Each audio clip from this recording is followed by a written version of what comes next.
Hello বন্ধুরা, আজ আমরা আমাদের মায়ের বাড়িতে আমরা সব চাচাতো বোনেরা মিলে পিকনিক করব। তার জন্য আমি আজকে রেডি হয়ে গেলাম। তো চলো সবাই মিলে চলে গেলাম লালগোলা। ফাইনালি আমরা লালগোলা আমাদের মায়ের বাড়ি পৌঁছে গেছি। এবার আমাদের বাজার করার পালা, তাই আমরা বাজারে চলে যাব।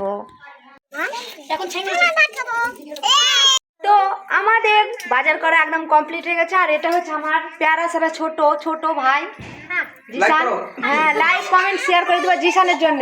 আজকে আমরা চিকেন দিয়ে জামাই দম বিরিয়ানি করব, কারণ এখানে জামাইয়ের কাজ কম, বাতলিন বেশি আছে। তার জন্য আমরা নতুন করে নাম রেখেছি জামাই দম বিরিয়ানি। বিরিয়ানির জন্য সব কিছু আমরা প্রস্তুতি করে নিচ্ছি। 8 বোন না 6 বোন, 2 বোন দেরিতে এসে, তার জন্য ওরাকে দিয়ে আমরা থালা বাসন মাজাবো।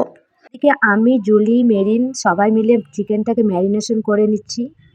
একসঙ্গে থাকার মজাই আলাদা, এটা তো আমি আগে থেকেই জানতাম। কিন্তু এই যে ফ্যামিলি মানে চাচাতো বোনেরা, আমরা কোনো সময়তেই একসঙ্গে হতে পাই না। শ্বশুরবাড়ির কারণে হোক দূরে, তার জন্য আমরা কোনো রকম একসঙ্গে হতে পারি না। তাই প্ল্যানিং করেই আমরা একসঙ্গে হয়েছি। আর এখানে আমরা এতটা মজা করেছি কি কিছু বলার নেই। এদিকে আমাদের চিকেন ম্যারিনেশন হয়ে গেছে, 1 ঘন্টার জন্য আমরা ঢেকে রেখে দেবো। আর অন্যদিকে আরও বোনেরা সব বাদবাকিগুলো করে নিয়েছে। এই করতে করতে আমাদের সন্ধ্যা হয়ে গেছে। তারপরেই রান্না প্রায় শেষের দিকে। আর এদিকে আমরা 8 বোন মিলি, জুলি, রিঙ্কি, শিরিন, মেরিন, রেশমি, সাথী, শুভ, জিসান আমরা খুব মজা করলাম। আর বাচ্চারা এরকম নাচ গান করবে না, এটা কোনো দিন হয়? বাচ্চারাও সেই মজা করলো। ফাইনালি সব কমপ্লিট হয়ে গেছে। এবার এদিকে সাজিয়ে নিচ্ছে জুলি। তারপরে আমরা সবাই মিলে একসঙ্গে বসে খাওয়া দাওয়া শুরু করে দিয়েছি। পুচকিদের মুখের হাসিটাই অনেক।